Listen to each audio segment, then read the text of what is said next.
Днес моята майка има рожден ден. Да ми е жива и здрава още дълги години. Благодарна съм и за всичко, което е направила за нас.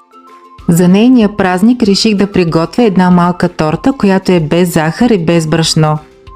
Използвам стевия за десерти и еритритол на прах от българска стевия. За мен това са най-добрите подсладители. В описанието ще ви оставя линк към тях.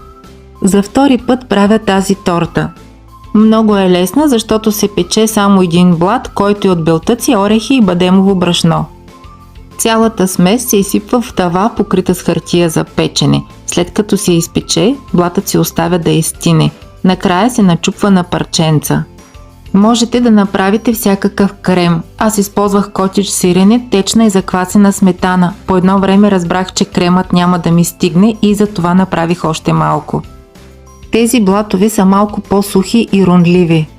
Съветвам ви да сиропирате блатовете с малко бадемово или друго мляко. Аз сложих мляко само върху първия блат и определено съжалявам, че не сложих и върху втория.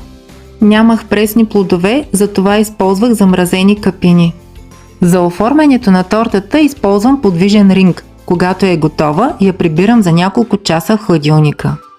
Цялата рецепта ще напиша подробно в описанието.